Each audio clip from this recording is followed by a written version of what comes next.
Fala galera, se você é novo aqui no canal, eu sou o Caio na Estrada e já fazem mais de 4 anos que eu vivo viajando pelo Brasil e pelo mundo. E sim, é possível fazer o Vale do Pati sem guia e sem se hospedar na casa dos locais, mas precisamos conversar sobre isso. Atualmente eu estou aqui no Vale do Capão e eu acabei de fazer essa travessia, né, pelo Vale do Pati.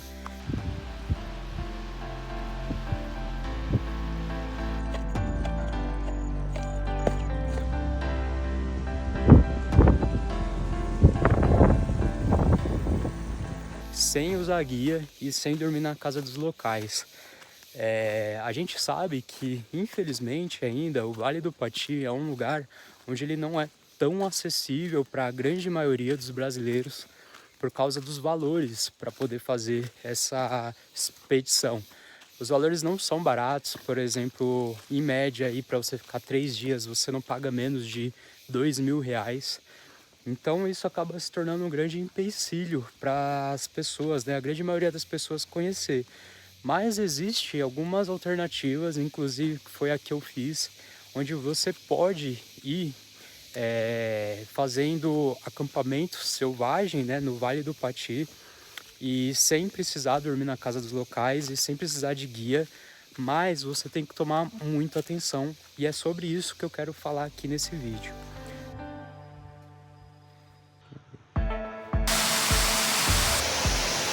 Primeiro de tudo, pessoal, eu acho que vale entender que o Vale do Pati ele é um parque nacional e ele não exige a obrigatoriedade de você estar sendo acompanhado por um guia para poder fazer os trekkings.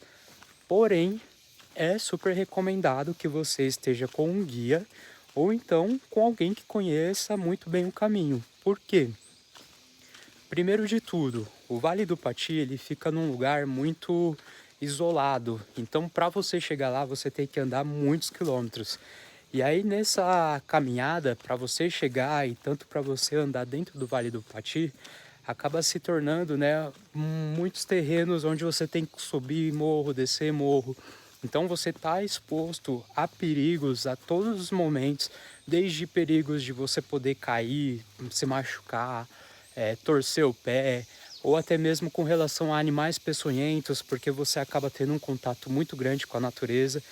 Então eu acho que é imprescindível você estar acompanhado de alguma pessoa que tenha conhecimento sobre o lugar.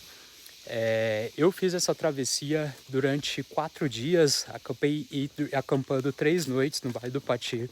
Eu estava junto com um amigo que conhece muito bem e além disso, a gente também estava com as trilhas, né, dos percursos que a gente ia percorrer no Wikiloc.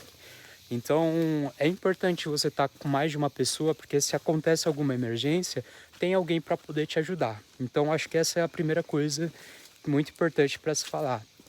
Jamais, em hipótese alguma, fazer esse trekking sozinho, porque acaba sendo muito perigoso por todos esses riscos que eu acabei de falar. Segundo ponto, muitas das trilhas acabam tendo muitas bifurcações.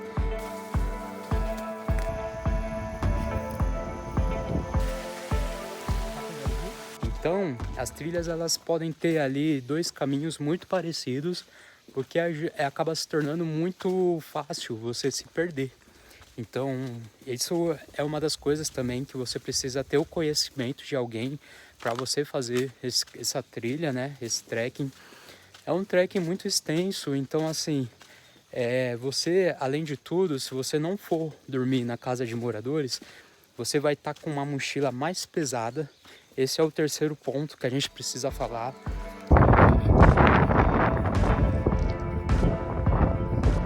Acaba então você fazendo por conta própria um percurso um pouco mais cansativo por causa da mochila, porque você vai precisar levar sua barraca, seu saco de dormir, vai precisar levar também as comidas para você poder ficar ali, né, se alimentando durante os dias que você passar dentro do Vale do Pati. Tá bom de sal? Então isso tudo tem que ser levado em consideração. Diferente de quando que você faz com guia, porque aí você acaba dormindo na casa dos moradores locais, até mesmo comendo na casa, né, dos moradores, então acaba diminuindo muito consideravelmente o seu peso. E isso faz uma diferença absurda, principalmente em lugares como, por exemplo, o Morro do Castelo, onde são subidas muito íngremes que você precisa subir, ou então todos os mirantes, né, sempre acaba tendo ali um desafio muito grande, né, um ganho de altitude muito grande que você precisa fazer para poder chegar nesses mirantes. Então, quando você está com uma mochila mais pesada, isso acaba se tornando um pouco mais difícil e muito mais cansativo. Então acho que essa é uma das principais ganhos quando você faz com guia.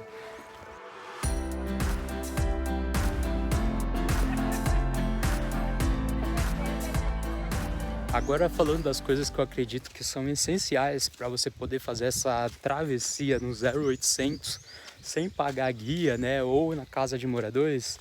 Primeiro, eu acho que mesmo que você conheça, que você estude, você precisa ter um aplicativo de trilhas para poder se localizar, para poder saber qual que é o caminho.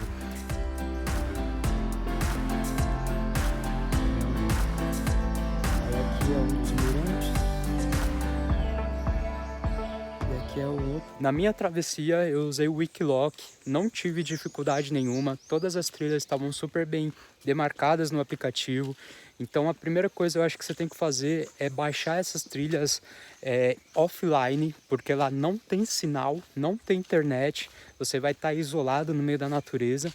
E você precisa ter um conhecimento prévio já, você já precisa ter feito trilhas usando esses aplicativos para você saber se localizar, saber para onde tem que ir, saber quais são os caminhos que você tem que seguir.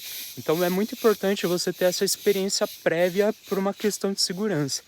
Então tem o Wikiloc que eu recomendo demais, que foi o que eu usei e não tive problema nenhum. Todas as trilhas durante os 4 dias usando o aplicativo foi super tranquilas.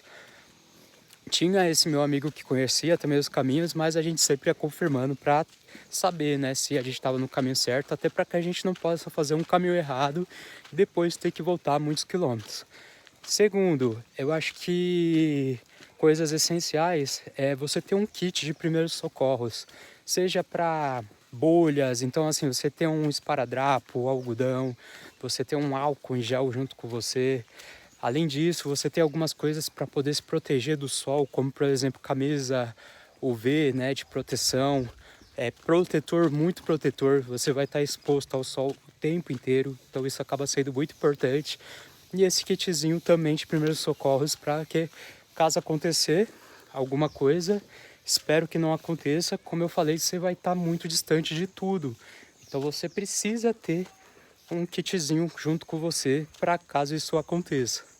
Outras coisas que eu acho que é essencial, primeiro, a comida que você tem que levar. Então você tem que pensar em comidas que não são pesadas, como por exemplo, levar embutidos, milho, ervilha, coisas que não estraguem rápido, sabe?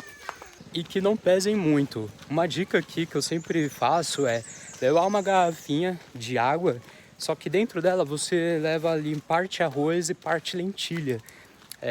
Dentro da garrafinha. Por quê? Porque o arroz e a lentilha eles têm um ponto de cozimento rápido. E aí no dia anterior, quando você for cozinhar, você apenas enche de água essa garrafinha e aí ela já vai ficar hidratado ali, facilitando muito a questão do cozimento. Outra coisa muito importante é você ter um fogareiro também junto com você, um fogareiro que ajude, né, você fazer o cozimento desses alimentos. Lembrando que você vai estar ali alguns dias, então você precisa ter alimentos que te dão sustância, que te dão energia para você poder fazer esse trekking. Então isso acaba sendo muito importante. Você ter ali equipamentos básicos de acampamento, né, como por exemplo, você ter um bom colchonete, uma boa barraca, querendo ou não, uma barraca aí que seja impermeável. Caso a sua barraca não for impermeável, é super importante você levar ali uma lona para poder ajudar a proteger também, caso chover, porque são regiões onde acaba tendo muitas chuvas, principalmente chuvas passageiras, mas se você não tiver uma barraca preparada, você pode ter alguma dificuldade com relação a isso. E o outro ponto é você estudar muito qual vai ser o trajeto que você vai fazer. Então você já tem um roteiro em mente. Por exemplo, no primeiro dia eu vou chegar no Cachoeirão, no segundo dia eu vou chegar na Cachoeira do Funil, no segundo dia eu vou chegar no Morro do Castelo. Isso é muito importante porque você vai poder se organizar, vai organizar o seu tempo e você também vai poder saber mais ou menos qual que é o ponto que você precisa fazer o acampamento para poder ganhar tempo e distância e continuar a caminhada no dia seguinte. Então, quando eu saí daqui do Vale do Capão para fazer essa travessia, eu já sabia quais eram os lugares onde eu iria acampar. E isso ajudou demais, porque aí a gente já ia sabendo onde a gente ia dormir, qual que é o tempo, né, que a gente precisava chegar para poder armar o equipamento do camping de maneira tranquila. Então isso é muito importante. E outro, como precaução, é você deixar alguém também avisado que você vai fazer esse trekking.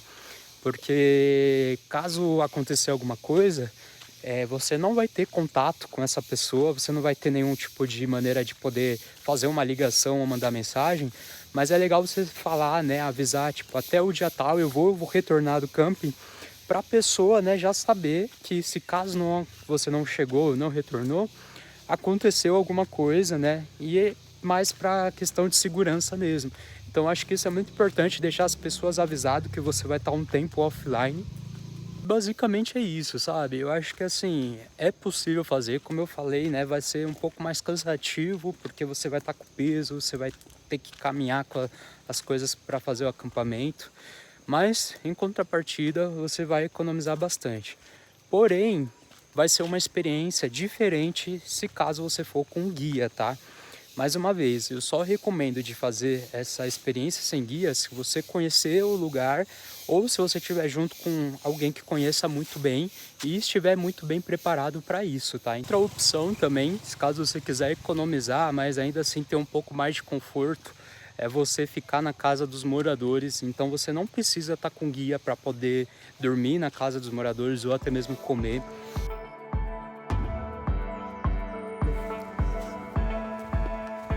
Mas aí você vai acabar desembolsando um valor maior, né?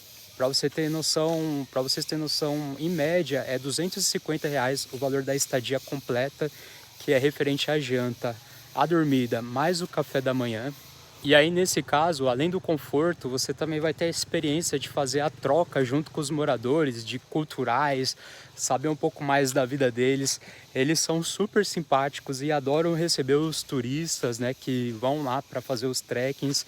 Então você pode até mesmo mesclar alguns dias, fazer acampamento e outros dias dormir na casa dos moradores. Elas estão distribuídas dentro do Vale do Pati, em lugares estratégicos, inclusive, para vocês poderem ir nos lugares onde vocês querem conhecer. E acredito que esses são os pontos aí principais para falar, né, de como fazer essa travessia sem com a contratação de um guia, né? Pessoal, eu acho que vale super a pena conhecer o Vale do Pati. É um trekking realmente considerado dos mais bonitos, não só do Brasil, como do mundo. Você vê mirantes, cenários de tirar o fôlego, cachoeiras incríveis. Então acaba valendo a pena todo o esforço para poder chegar. Se não tiver condição de poder pagar, né, um guia ou algum pacote turístico, acho que vale a pena estudar essa forma de poder fazer o Vale do Pati sem o guiamento, né, comum, né?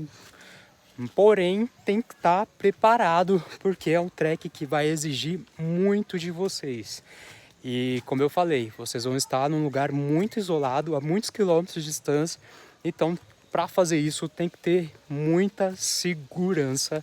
Senão, eu acho que não vale nem a pena tentar se arriscar desse jeito. Se vocês tiverem mais alguma dúvida, coloca aqui nos comentários que eu vou responder todos vocês, tá bom? Não se esqueçam aí de se inscrever no meu canal. Estou sempre compartilhando um pouco mais sobre essas minhas experiências viajando pelo Brasil e o mundo. E, inclusive aqui já tem também os vídeos sobre como que foi essa travessia pelo Vale do Pati, acampando selvagem. Está dividido em 4 partes e eles já estão aqui para vocês poderem acessar, tá bom? Espero que tenham gostado e até o próximo vídeo.